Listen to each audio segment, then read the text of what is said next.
where learning to ask the right questions can help you achieve lifelong success. Now, here to help you ask all the right questions is award-winning author, international speaker, and business strategist, Laura Stewart.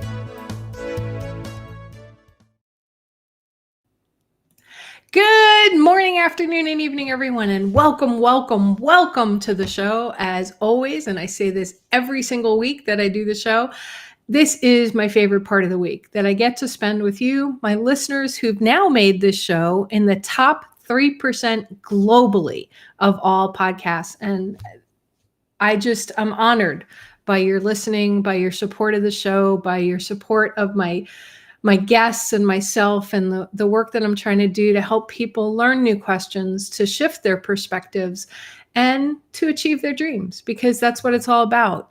And my guest today is somebody that I've known for a really long time. We lost touch for quite a while, and we reconnected years ago when he was listening to an episode of my show. And it's such a joy to have a fellow, excuse me, lost my voice for a second, to have a fellow tech person on the show, a fellow geek. And beyond that, somebody that I've always respected over the years for his authenticity, for his knowledge, for his wisdom when it comes to growing a business, and his humbleness when it comes to talking about how some things didn't always go so right. And his willingness to also lift up others around him. And that hasn't changed, which is why I really wanted to have him on the show today, because he published a new book, Goals That Matter, by Michael Nelson is my guest, if you couldn't see that already. And it looks like the book is showing backwards today for some reason. I don't know what's up with that. But anyway, it's a joy to me to be able to have him on the show today. And let's see if I turn that off. Is that better? Yes, that is much better. So now it is not a backwards book. You can see the wonderful title, Goals That Matter, the deceptively simple system to achieve every dream. But beyond that, this is not just one of those self-help books or another productivity book or another SMART goals system. This has some uniqueness to it. And that's why I wanted to have Michael on. So let me bring Michael onto the show. Michael, welcome, Mr. Serial Entrepreneur, fellow tech services, entrepreneur, and so much more.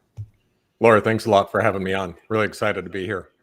Yeah, I'm glad we finally got this pulled together. It's been a while coming. My health issues, my ear issues, and then the unplanned gallbladder surgery just really kind of screwed up some of my timing on things. I mean, for the first time in 6 years, I actually skipped several months of shows. Wow.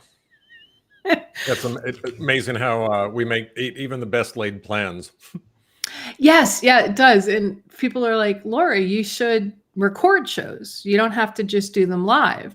And then when the whole surgery happened, and even when the ear injury happened and I couldn't do shows because of the ear surgery, and, like right now I'm wearing earplugs and all the other stuff to control sound. I just struggle to plan to record shows because I love the live elements. So as I was reading the book, which in case anybody, for those just listening to this on audio, you're missing me showing you this well dog-eared copy of the book. And if you can see that one section that's not so dog-eared, I still haven't figured out why it's not so dog-eared, because I think it's just the whole section is such a gem that I dog-eared the beginning and the end of it. And the middle section is actually where they go through a lot of the processes developing their goals that matter. Right. And you explain a bunch of different things, and you've got lots of wonderful, my favorite thing in the world, questions in here. And you also had a whole section on affirmations and some other things. But I laughed when I was reading this, when you originally sent it to me, when we talked about the book coming out, because I have, with everything going on, you'd think I'd sit down and I'd write out some more of my goals.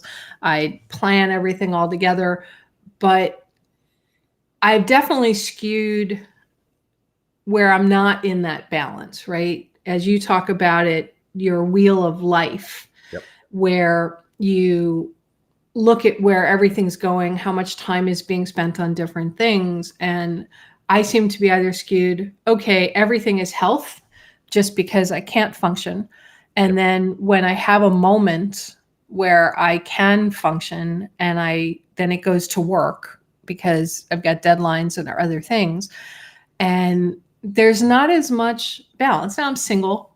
I don't have any children, twice divorced. So that's not really there. I do spend some time with friends, but I want to my first question that I really want to ask you is, it's not the usual, why did you write this book? Okay, because anybody can read this book and understand why you wrote this book. What I want to ask is, for you, when you were writing this, what shifted for you? Wow, that's a great question. Nobody's actually asked me that. So I got a lot more clarity on, I had built I call it the GTM system, the process that people go through, and had taken several hundred people through it on live courses, in effect. We did them actually in person back pre-COVID. But the book, it's really easy live being able to answer people's questions. But when I'm trying to get it down into a book, I had to make sure that all of those questions, that the things that would come up in trying to understand how to go through the system, how to set the SMART goals, how to break it down, how to find that balance, trying to convey that through the system. So it forced me to get even better clarity around the system and designing it in such a way that it was easy for people to do on their own. So it made the system get even tighter. It's the questions you talked about, the balance. The reason I started the first exercise in the book is doing the wheel of life, the balance, is because it is so easy, especially entrepreneurs. It's what we do. We work all the time. It's really simple. And I've taken a lot of entrepreneurs through the system, and inevitably, that's at a 9 or a 10, but their relationships, the enjoyment, the other things in the 6 areas of life are seriously lacking. And you're right. It is not uncommon for driven people to be completely out of whack. And it feels, because we're so busy and we're accomplishing so much, that we're doing it well. And kind of the thing to look at is, we may be doing our businesses really well, but here's the other things in your life that really need attention as well. So I guess what shifted was really getting even clearer on tightening up the system. Okay.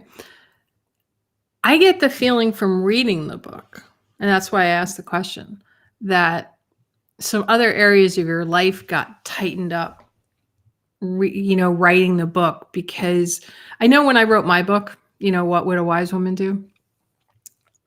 That as I'm writing this stuff, I realized some areas where I talked to some things, because I recently reread my book.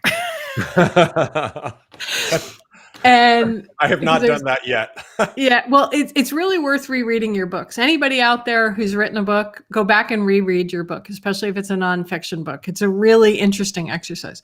So when I reread my book, I realized that when I was writing it, so much of it was, I was just living it. I was breathing it. But there were areas of it that as I was writing it, I went, oh no, I can't say that, because I'm not doing that 100% of the time. And I got so much more clarity on what I wanted and who I was as a person as well when I was writing the book, and what I wanted really to be not just my legacy out there in the world, but almost like my obit.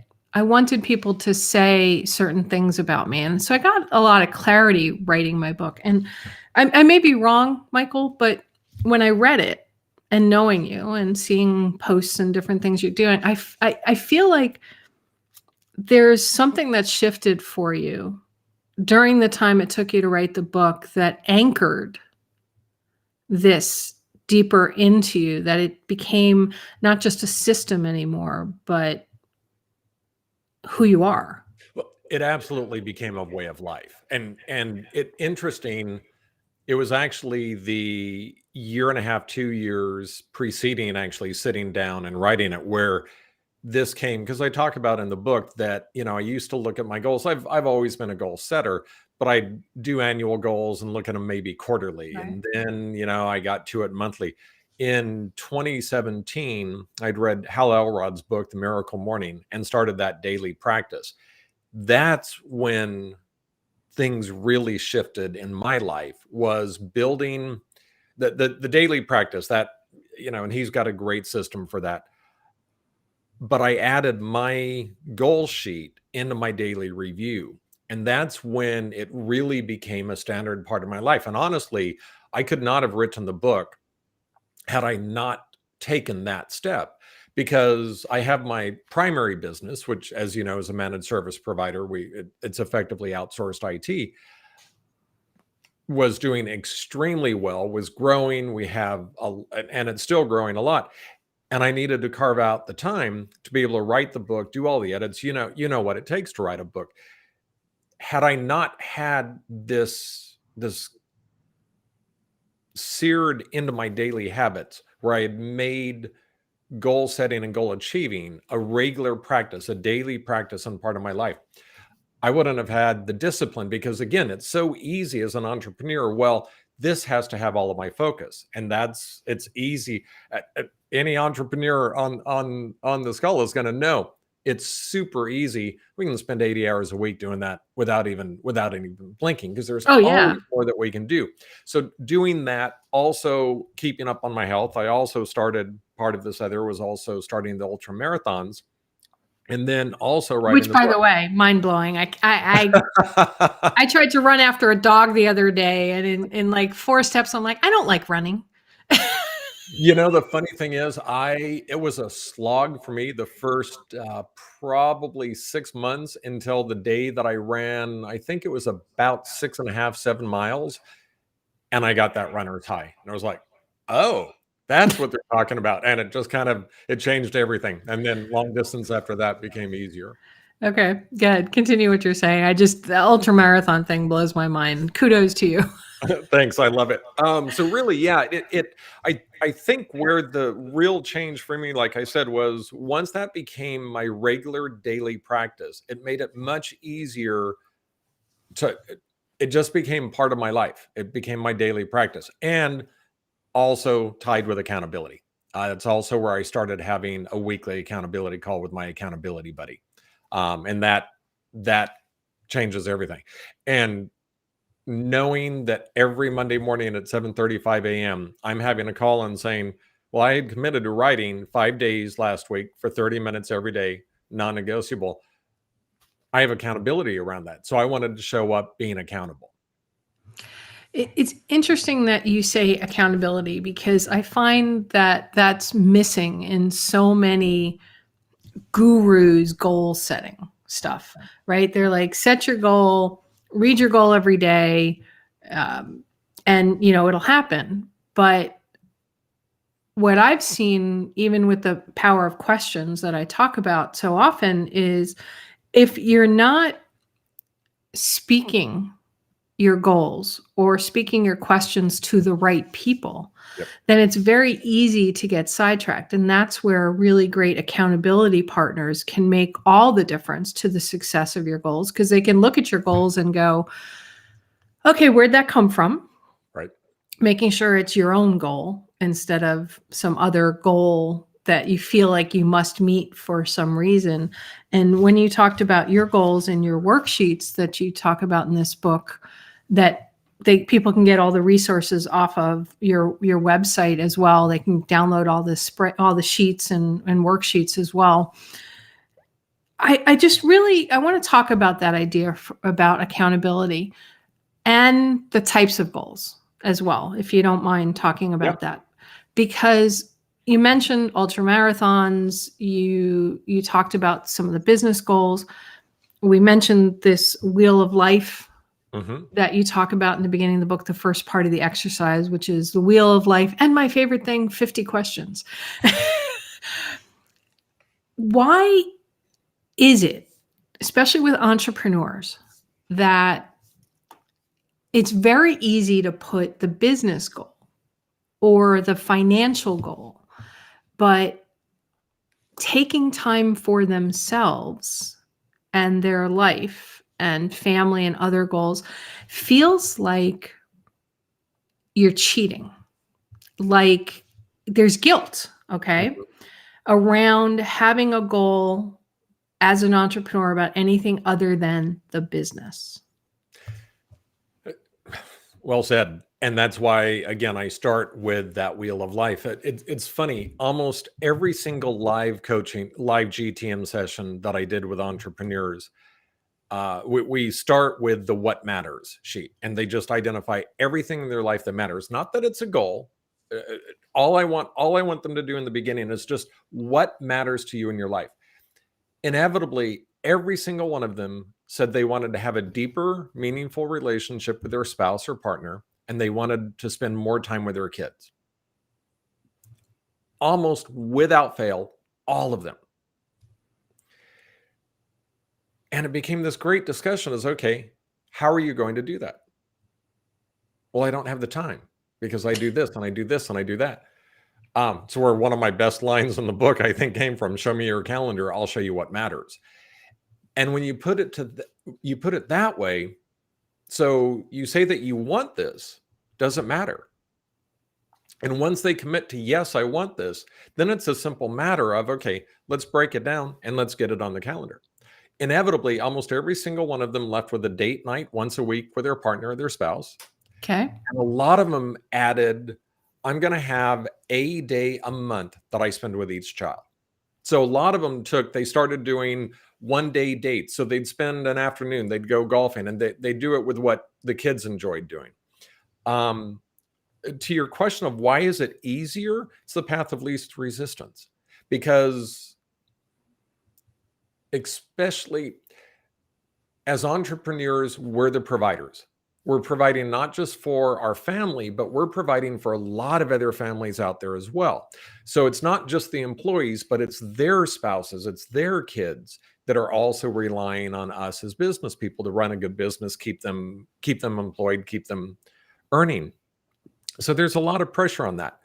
It makes it really easy to focus on just that and think, when I get here, I can spend more time with my spouse. Then I can spend more time with my kids.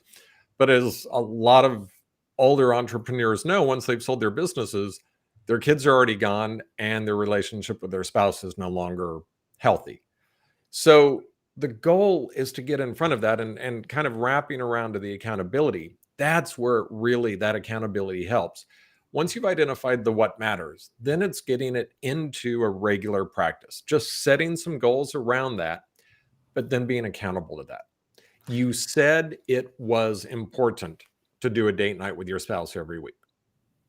You're not doing that. Okay, let's get that in the calendar. So it's that dual side of accountability with understanding. And here's what, and okay, back to your original question, what changed? One of the things that became very apparent by the time I got done writing the book, was I could actually have spent, prior to writing the book, I was probably spending 60 to 70 hours a week in my business. Afterwards, I was spending more, 40 to 50. And I had a lot better balance. I was traveling more, I was exercising more, I was eating better,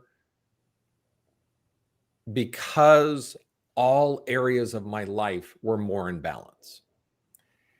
And the shocking thing is, it gave me a lot more time because I had a lot more energy and I could focus better. It's, you spend 12 hours at the office, hours after 8 through 12 are just not going to be anywhere near as effective as hours 1 through 3. So if you can focus better and give yourself the gift of balance, you're going to have a lot more focused time when you're working. I'm trying to figure out, I'm listening to what you said, and I have about 30 thoughts roaming through my head right now. So I'm trying to click Of course on, you do. You're an entrepreneur. right? So I'm like, all right, where should I click to go here with that? I know for my listeners that a number of them have a very hard time believing that working less will enable them to do more. I get it. I was one of them. Okay, let's talk about that some more. I mean, it's a big part of your book, Goals That Matter. It's a huge part of it. This idea of you can actually get more done in less time if you're clear on what you want to do and you set boundaries around things and you make steps to do it. But can you expand on that some more with people that you've done this work with and in your own life with multiple businesses that you've had and ultra marathons and all the other stuff? So how can being more focused, working less hours in your business or on your business, how can it actually help you be more productive? So when you turn into a daily practice of identifying what matters and setting those goals in front of you, it makes it much easier to be able to say no. Very simple practice that I still struggle with is email. Emails, typically when they come in, ding or flash up a little message, and it pulls your attention. Now, I've turned it off so it doesn't ding, doesn't do any of that. But still, my eye is drawn when a new email message comes in. During the business day, when I go offline in email, so I can keep Outlook open, have my tasks, have all my to-dos, I can still reply to emails, but it's offline. So until I tell it to go back off online, it doesn't send and receive. The days that I go offline for 90 minutes, reply to the emails, and they just sit in the outbox, get everything done that I need to do, and then go back online, I have now had 90 focused minutes without an interruption. When our mind gets distracted, when an email comes in, whether or not we actually answer it, you've now got an open loop. And I talk about this in the book as well. Having open loops in our head take energy away from us. We've got something that we need to do. Or even worse, I heard that ding. I know I've got an email in there. I may have an issue that I need to deal with. So I've got this little brain drain of energy being taken away from what I'm focusing on. Okay. So being able to do just these little tricks, these little hacks, help focus the energy. One of the other suggestions on the phone, my phone does not beep, it does not buzz, and it does not make a noise in any way, shape, or form. The only thing is if the phone rings. Further, the little icon for email, I have no idea how many unread email messages I have on my phone. I also don't allow it to do banner notifications. So I've turned off all of that. So the only thing I know is how many unread texts I have and if there's a voicemail. Other than that, nothing else shows a number because I don't want to have that open loop. Oh, there's an email. Well, once you see that, especially for entrepreneurs, I need to deal with that. What if it's a customer? What if it's a complaint? What if it's an order? What if it's whatever? Exactly. And that's the first thing. I can't turn my email off. Okay. Work with somebody in your office that watches the email. You take turns doing this. Try it for an hour, 2 times a week. Just see how it feels. Try it for a half an hour. What I found was I'm just not that important. I can go 60 minutes without. If it's really important, they're going to pick up the phone and they're going to call the company. So that kind of a thing. It's also focusing our time. Too many of us get on the phone, Facebook, scrolling through these things, the news feeds. That's an easy way to pick up time. How much time do we spend watching TV? Okay, can we change that and do that with our family and get a twofer so that I want to spend more time with the kids? Let's watch the kids' favorite show. That could be another way. So it's reclaiming, I don't want to say lost time, but less valuably used time.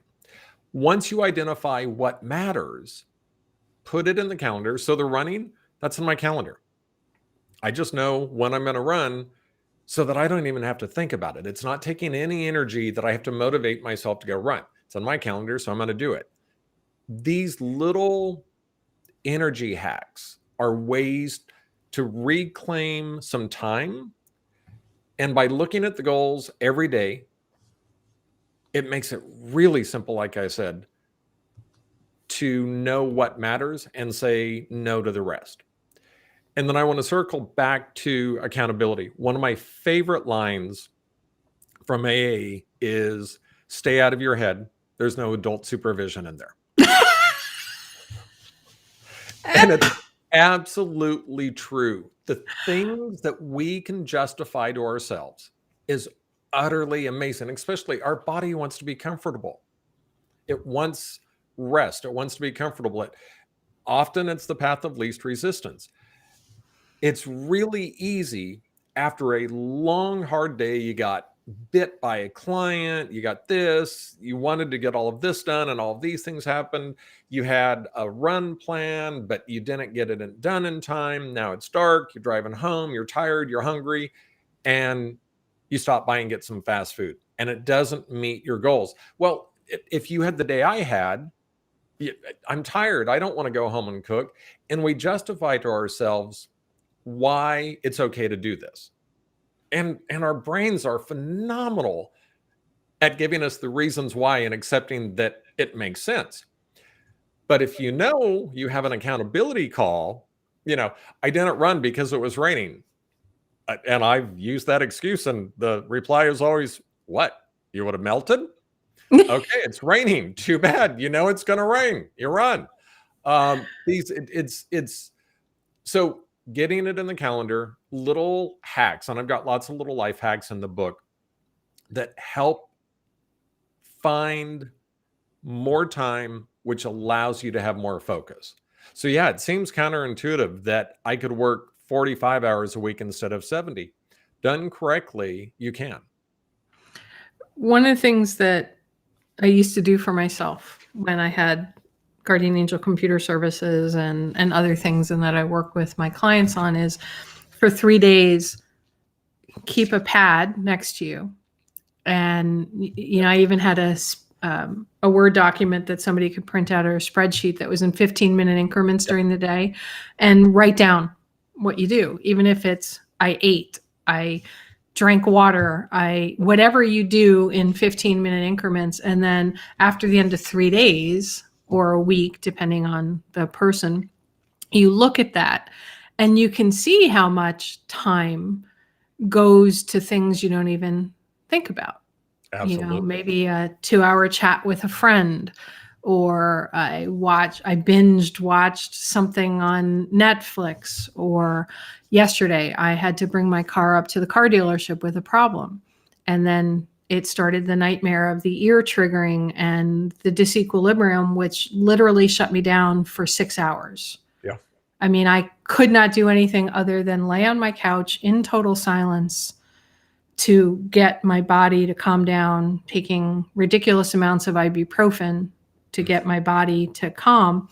It's like you can't even meditate because your body's just like this.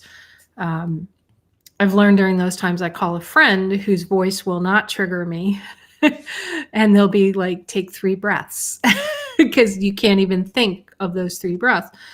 If I had listened to myself before I drove my car to the dealership, I would have realized probably they're going to need the car overnight. So it's not just me sitting there for a couple of hours while they do what they need to.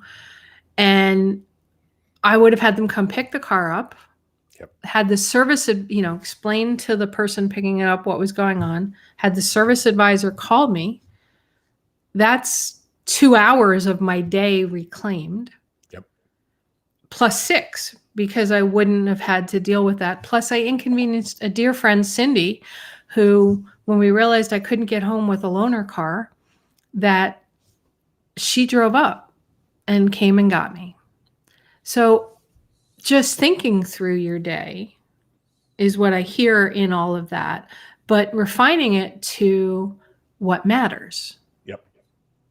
Every single thing that I hear you say goes to this idea of, what if your day unfolded for what matters and some emergencies that come up, right? Versus allowing yourself to constantly be buffeted by the wind in whatever direction it wants, but never coming back to a course. Is that a kind of a good analogy? Yeah. Reactive versus proactive. Yeah. And again, that's why, as much as you can look at things through the lens, is this moving me towards my goals or away from my goals? And your idea, the tracking the time, it's, when people are trying to save money, the financial gurus say list everything you spend for 2 weeks and then look and see where you're leaking money. Well, the same is true of time. Where are you leaking time that is of low value? Now, we still all need, I happened to find Ted Lasso last week. I have not binged like that in a very, very long time, but it was also, we need to give ourselves that gift of downtime as well. So I'm not saying everything needs to be productive all the time. We also need to build in that downtime. Build it. And again, I love what I call twofers. How can I want to spend more time with my spouse. I want to have relaxing time. I want to exercise. Okay, what about if you go running with your spouse? What if you plan a relaxing Sunday night binge watching where you can have that downtime, you can have the time, and you can get twofers, sometimes threefers, that will help move you towards your goals. And again, back to writing it down. I think that's a brilliant idea, because it's really easy at that point to see. I mean, you want another scary one, just go into your iPhone and look at the, I forget what it's called, but it's the usage. You want to see how much time you're spending on something. That is a sobering experience. Yeah, it really is, because I looked at it when I was dealing with my ear a lot, and when I was post gallbladder surgery, so much of it was spent on this game where you had to arrange blocks and whatever, and I was trying to figure out why, and I realized that it made my brain stop. Mm-hmm. So there was some use in it, but it also was an avoidance, because I didn't have the energy to do the other things, because it's almost like a traumatic brain injury, the whole ear stuff that's gone on with me, that if you try to use the brain in certain ways that triggers different portions of the brain to engage, it actually hurts more. So you have to give the brain time to heal. Binge watching Ted Lasso gives the brain some time to slow down, let the chemicals sort of subside. But if you do that every single day, while you have these other goals you've defined that you brilliantly explain how to get to in here, it can make those, when you're doing the Ted Lasso binge, even more impactful, because you treasure it more. It becomes conscious versus unconscious. What do you say about that? And more enjoyable, because I actually put downtime into my planning, because I want to be able to have that downtime. If we're just constantly going, it's no good. Yesterday had a really stressful day from a security event with the primary business. There's so many things I need to get done. I actually stopped and took a 20-minute run halfway through the afternoon, because my brain was just going crazy on fire, and I needed to have some time away. And we've all been there, where you've just got this crazy list and these things happen, and now you've got to do this. It's the unexpected, and bam, now you're just in this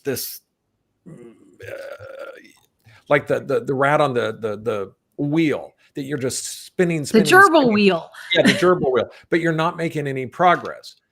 And stepping back and taking some time to get refocused. Again, there's so many different ways we can do this, but one way or the other, your body is going to get that time back. Your body is an amazing machine at self-protection. It's either going to get you sick to slow you down, or you're going to go numb. You're going to numb things out. I talk about in the book that I got sober 18 years ago. That was an easy way to numb out. Food is another really easy way to do that. So again, is this moving me towards or away from my goals? If we look at things in that light, and on the days that it's challenging, you get to call that accountability partner. Hey, having a rough day, want to go eat my Chinese takeout food and a slice of cake. That is my default horrible, bad day go-to. And I rarely do that anymore. Wish I could say I never do it, but I rarely do it anymore because there's better mechanisms. But we're human. We're going to go through some of those days. We're going to have that. And, talking about the gallbladder and the ear, I got diagnosed with cancer in December and I had already set up my goals for the year. I do my goals for the next year in early December. And I found out it was December 15th. Threw a lot of things out the window for the year because I had to go through the chemo and radiation, and everything's clean now. But life is going to throw us curves.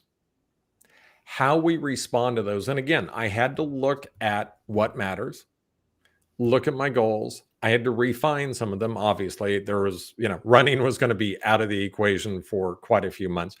Met with my accountability partner and talked about what I could do, what I should do, what I wanted to do. And then gave myself permission on the other things to say, hey, this can wait until next year. This I can move off until 1 quarter after the treatment's done. Making those kind of decisions. But again, going back to there's no adult supervision in there, having another person who knows you, knows your goals, and knows what matters makes it really, really awesome to be able to go and have that conversation outside of our own head and our own justifications. And especially when life throws us curves, and it's going to happen. If we plan for everything's going to be perfect, we're not going to meet our goals. We need to understand things will happen in life. It's how we respond and how we recover from that'll help decide whether we achieve our goals. So I started writing some notes down because there's 3 directions I want to go. And unfortunately, I may end up having to bring you back on the show because we're just not going to have enough time to cover all of them. 2 things I want to make sure we cover. And to everybody listening to the show, I'm not going to take us through everything that's in the book and take us through his worksheets and all of that. I encourage you to get a copy of the book and go to his website, subscribe. He'll send you emails and you can download the worksheets. But there's 2 things I really want to make sure we cover. And one of them is willpower. And I found the page on the book where you talk about it in page 26, where you talk about conserving willpower. And the other, because this is a concept and you have a goal of reading 52 books a year. Mm-hmm. That's light for me because I have so many people on my show and people send me books and almost everybody's got a book. And I have to read them and decide, is this somebody, unless it's somebody I know, then it's like, oh yeah, this is a no-brainer, like with you, but I did want to read the book first before I had you on the show. So like on average, I can read 100 books a year. Thank God I read really, really fast and have high retention rates. Accountability, I think, is so critical though. How does somebody pick an accountability person or partner? Because if you pick the wrong one or the not best one, yep. Instead of saying wrong, because there's no right or wrong, It's just who is the most aligned that will cut through for you. How does somebody do that, Michael? So, interesting you say most aligned. So I want to touch on that because it isn't necessarily that they need to have the same goals as you. Right, exactly. But John Lee Dumas, Sure. EO on Podcasters Fire, Paradise, wrote one of his most famous lines is, "You are the average of the 5 people you spend the most time with." right. And that really is the gauge here. And I talk about different ways to choose an accountability partner and where to find them. So I'm a runner. My long runs are on the weekend. So my friends know Saturday night, I'm going to be in bed by 9 o'clock. I live in the Sacramento Valley of California during the summertime, which is when I'm doing a lot of my long runs, training for a fall race. Is, we get up to 110 degrees sometimes. So I've got to be up by 5 a.m. and running for these long 3-4 hour training runs. So my people know I don't go out on Saturday night unless I'm home by 9 o'clock so I can get in bed and be up early to run on Sunday. Because that's a goal that matters. Yeah, exactly. And if I've got a group of friends that say, "Oh, come on, stay out, have another beer, eat this," it doesn't matter. You can run later. I don't have people that are supporting me. And not all of my friends run. Not all of my friends, I've got friends that aren't sober as well. Not all of them eat perfectly. Heck, some of them don't even follow a goal setting system. But my accountability partner does. Now, I got really lucky that I started working out with a personal trainer, coming up on 6 years ago. It's actually the one who got me into running. We ended up becoming very good friends, and he's my accountability partner. He's also an author. He's a runner. There's a lot of things that we have in common. But the most important is that we have both committed to achieving our goals. So knowing that I have that accountability call and both of us show up. Now, again, I'm not 100% every week. I wish I were. But I am most often 90%, often 100%. But I'm going to have some weeks where things just don't go right. That's part of life. Having somebody that also shows up achieving most of the time what they say that they're going to do. Because if I show up without having achieved on a regular basis, I can't hold him accountable, and vice versa. If he's constantly showing up at 60 or 70%, it makes it really easy for me to go, well, I can miss that. He's missed one. He's not going to be able to hold me accountable. And then we hold each other accountable to the depths of mediocrity. That's not what we want. So finding somebody that is committed as you are, like you are, maybe not, people don't have to be crazy like me, but having that level of commitment to achieving. Where do you find them? You might have somebody at work that is good on meeting their deadlines, good on following through. Somebody at the gym that you see there the same as much as you, that you're seeing on a regular basis. In your neighborhood, the one who's got the cleanest yard, the cleanest house, and the cleanest car, that they already have habits of success. What you want to look for, success leaves clues. It's easy to see where people are successful. Look for the people that are leaving those clues of success. They're not going to be perfect. Talk to them, see where their goals. Getting into a meetup group. There's lots of meetup groups for runners, for cyclists, for this. There's a lot of different things where you have people with common interest. Tying it to a goal that you have, finding a meetup around that is a great thing. Buy the book, give it to somebody and say, "Hey, I'm looking for an accountability partner. Wondered if this resonates with you." Getting somebody that way is one of the best ways. You want to stay away from family. You want to stay away from spouses. You do not want to have spouses be your accountability partner. There's too many other issues tied in with that. You want to have somebody outside. But you want your spouse, I would think you'd want your spouse to know what your goals are and be not aligned, but be on board. Supportive and on board. Exactly. Especially if you've got kids, this changes the equation. So it's one of the other suggestions that I have is you need to enroll your spouse into what your goals are and what you want to achieve.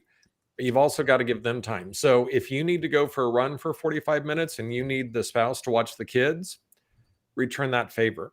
Okay, hey, I'm going to go run for, I'm going to be gone for the next hour. Can I have the kids when I get back for an hour, and then you can go do your thing? Now, that thing may be going and taking a bath. It may be going out with friends. It may not be aligned with your goals, but make sure that you're making this equitable for your spouse. And it's really easy, and all of us have been guilty. We get really excited about something and we want everybody to do it. My suggestion would be share the book. And if it resonates, it resonates. People need to come to this system in their time. If they're not ready to start a system like this, there's just going to end up being half starts and possibly even some resentments. But getting your partner enrolled is very important. Okay. So much to unpack in all that you said.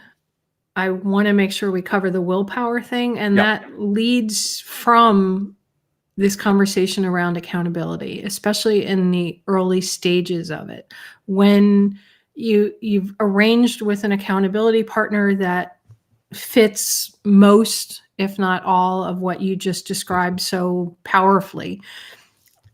The early stages of working towards your goals often require willpower. But in the book, and I love this because people have said to me over the years, well, you just have to will it. You have to have willpower. You have to have willpower. And I say to them, sometimes willpower isn't enough, because if you do everything with willpower, eventually it runs out, and they're like, oh no, willpower never runs out. And I'm like, okay, sometimes you can exhaust yourself. And you talk about principle 3 inside the book, inside the chapter on 10 principles to create success. And I just want to read one part. You say, overusing willpower leads to decision fatigue. The ability to accomplish our goals takes willpower. And then you define willpower as control exerted to do something or restrain impulses. The problem is willpower is like a battery. It's not unlimited. I have never seen that in writing in the thousands upon thousands upon thousands, and I'm not exaggerating, books that I've read. I was like, kindred spirit. Okay. but how do I do that? Right. So how do I do my goals? And I know my listeners are going, well, I'm struggling with this idea of willpower is like a battery. They're like, your reserves are a battery. That's got nothing to do with willpower. So for me, for my listeners, for the mind blown that you did to me, just even on that one page that I'm like, willpower, I want to talk about that. I forgot to stick my Post-it, but like, I just knew. I opened, I'm like, yeah, that's that page amongst all of my dog earrings. So can you talk to that, please? So again, I truly believe, like you just read, it is like a battery. This, again, going back to that example of having the horrible day, having planned to run, I'm at the office, now I got to drive home. I had planned on having this really good, healthy, home cooked meal, and you just got beat up. You're tired. You have no energy left. You've depleted that willpower battery. You've depleted that energy battery, which willpower does require energy. So creating any habits you can to conserve that willpower, taking away the choices. So I talked about this daily miracle morning I do, Hal Elrod's book. It's funny. Some people are like, I'll do that 5 days a week. I do it 7 days a week without fail for one reason. I don't have to think about it. I don't want to have to exert any energy deciding whether I'm going to do it that day or not. lot of people run first thing in the morning. Bed's warm. It's winter time. I want to stay in bed. I want to be warm. I don't want to run. I can run tomorrow. Make it easy. Lay out the running clothes the night before and put your alarm clock on the other side of the room next to the running clothes. Now, first thing out of the gate, I don't have to waste any energy convincing myself to get out of that warm bed, to put on the clothes, lace up the shoes, and go running. It's a small little thing, but think about all of these things that we want to get done. The eating at home, the eating the healthy meal, I've gotten much better at it now because once a week, I cut up most of the things, or I'll pre-cook the meal so that I have them ready. Taking little steps to make it easier to achieve the goals. Every little thing you can do preserves more energy. And you can also feed that battery back up. One of the things I talk about, it's Admiral William McRaven in a commencement speech talks about first thing, make your bed. And he's got a great, there's a great YouTube video of him. But the basic idea is you get up and you make your bed and you've started your day with one small success. Success begets success. So you've added a little bit of energy to that battery. So going back to the running in the morning, the clothes are laid out, the alarm's on the other side. I get up, put on the clothes, make the bed. Now I haven't wasted any energy trying to get into those clothes and get out on the road to run. I've added a little bit of energy by having a small little success. It's very small, but again, each little success builds on that energy. And then throughout the day, you've just got these little successes that keep building, which actually regenerates more energy for that willpower. Contrasted with these days that go completely south on us, and we end up at McDonald's on the way home with a Big Mac and fries instead of that healthy meal, and I haven't run. Yeah, let me have some chocolate or excess coffee, not even excess, just coffee or whatever to give me the energy to keep going instead of taking a moment, taking a deep breath and taking the run or a rest. Yeah. All wound up yesterday with a lot of things left on my to-do list. I could have gone down, made a coffee, had double espresso, slammed that, and then powered through more. Took a second, stopped, went for a run, got some energy. So again, these are just, they keep building on themselves to give you more energy. A lot of it, my trainer would hate me if I didn't talk about the health aspect. The more that we can do things, exercise and eating well, that provides a lot of energy to our bodies as well. Again, I did not eat well. I'm 56 years old. My health, my eating habits have gotten better over the last several years, but that was a process as well by being around people who ate more plant-based. It goes back to the average of the 5 people that you spend the most time with. So kind of trying to tie it together, the willpower, anything. So conserve it by building in these little hacks. Calendar what you want to get done. Make anything that you can do to shortcut the amount of energy that it takes to do it, especially as we're building these habits. Cutting up the food in advance to make sure that it's easy and done in the fridge so it's easy to throw together that salad. Laying the clothes out like I talked about. Getting things into your calendar to make sure that it's just your time is protected. It's really easy. If you look at your calendar today and the next 2 days, how many things on your calendar were made weeks ago when your calendar was open? Well, looking at it today, if you had to do it all over, knowing what you know about today, would you make that appointment still? It's those little things. So putting in, if you want to take up running, calendar it in for the next month. Protect that time to make sure you have it. So just these little hacks that you can do help conserve that willpower battery is what I call it. Yeah, I had to, once the ear injury happened, I needed to block my morning before my show and a couple of hours after my show nothing goes in there. Yep.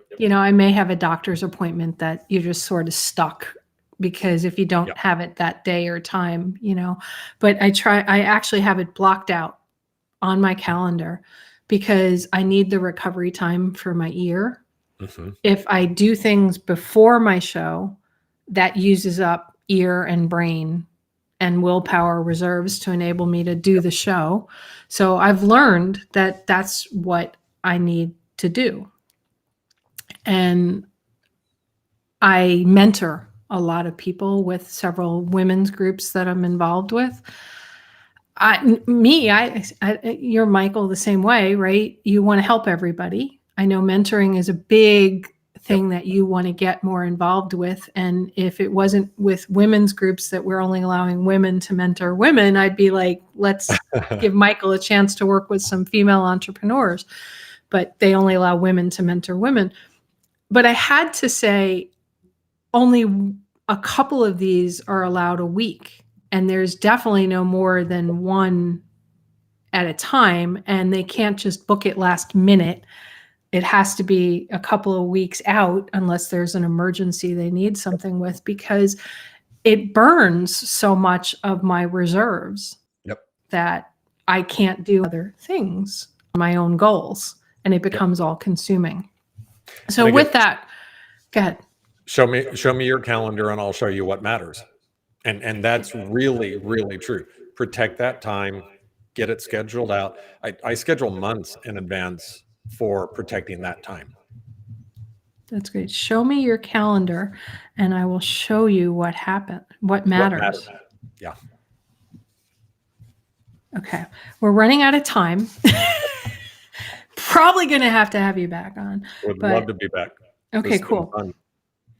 I'm just writing that last quote because it is such a tweetable quote out there, everybody. Show me your calendar and I'll show you what matters. How do people get your book? How do they get in touch with you? And there's a bunch of resources that are downloadable from here, but you really need the book to have it all make sense. So how do they do that? The book, you can go to the website, goalsthatmatter.com. There's a resources link. Just submit your email address and your name. It'll email you all of the documents that you need to be able to do this. There's 3 primary documents that are kind of the core critical part, but it's all the exercises that come with it. It's the 50 questions. There's a lot of exercises that help you focus, even have a better understanding of what matters. So they can get there. It's available. You can go into Facebook. I've got a Facebook page, Goals That Matter, as well as LinkedIn. To be able to get the book, it's available on Amazon. Just go in and type Goals That Matter. Okay, so that you want them to go to goalsthatmatter.com. They can get the documents there. Yep. Go buy the book, Amazon, wherever books are sold, pretty much, but Amazon's the big spot for it. And can they reach you directly through the Goals That Matter website? They can do that or email me, michael@goalsthatmatter.com. I love hearing from people. You have a number of... I love hearing about their successes. It's so much fun to hear from people. It's like, I was able to make this change in my life. That's the coolest part of doing this, is how it kind of like being an entrepreneur. We get to touch people's lives and their family and the people around them. That this book does the same thing. I really love this. I love it too. I'm so glad that we managed to get you on the show. And you know what? Let's plan the beginning of the new year. Let's have you back on the show and take people through a plan. Actually, let's just do a bonus thing. It doesn't even have to be the show. Let's you and I record something where we walk people through it. Okay. And we'll use it as a bonus to everybody. Take people through it some more, and we'll put it up on the podcast and we'll put it all the other places. But let's do something with some screen sharing and show some, if you're on board with it, I think it would be wonderful. Absolutely. Okay, so cool. We can do it off of your What Matters sheet or off of mine. Okay, so I have to do my What Matters sheet. I'm so often the guinea pig on my show, as you know. I mean, everybody that comes on my show, they're like, "Oh, Laura, well, let me take you through this." And next thing I know, I'm like burying my soul, which is fine. Overcommitted. So go look at your calendar, see if that's even a viable thing. Yeah, I would love to work through that. If we have a guest that wants to do it with us live, that'd be awesome too. Okay, cool. I love the idea. I love the concept. It's really, really great. And we can go in that way. We can demonstrate some more of what's in here. But so Michael at goalsthatmatter.com, go to the website, goalsthatmatter.com, get the book, plan for it. We can do a whole Zoom thing with people. Even let's brainstorm this out. I know I put you on the spot with it, but I know my listeners would love to have some more of this. And I know you do live sessions. Do you have any lives coming up or Zooms coming up where you take people through? Not currently scheduled, but we can do it. Okay. So that'd be fun. Lots of stuff. And some people I want to refer you to that could get a lot out of this as well. So thank you for being on the show, and grateful always. Thanks for having me, Laura. It's great to be here. All right, everybody, I just had, as you heard, Michael Nelson, Goals That Matter, the deceptively simple system to achieve every dream. And I love the fact that I'm holding the book up for those of you who are watching this live stream via video. For those that are on podcasts, you missed the cool cover. So you'll just have to go get the book to see it. One of the things that I just learned from Michael, not only from reading the book, but just what he was talking about on the show today, I love this quote: "Show me your calendar and I'll show you what matters." If you don't plan it, it's probably not going to happen. I've talked about that for years. This is 6th year on the show, but this system really cuts through so much of that and balances so many different parts of your life.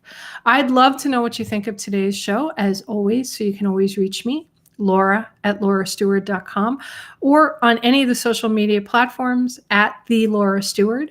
So find me, let me know what you think. Let Michael know what you think. He's on Facebook, LinkedIn, and all over the place. We'd love to hear it. Post underneath this show episode. And Jeff Newman, thanks for making some comments out into the chat during the show live today. Always great to see you, my friend, another tech person from back in the days when I had my MSP. Remember, at the end of the day, the right questions can change your life, and the right goals can change your life. So what are you asking today? Have a great day, everyone. You've been listening to It's All About the Questions, starring Laura Stewart. Connect with Laura at it'sallaboutthequestions.com and download a free workbook that will help you ask better questions starting today.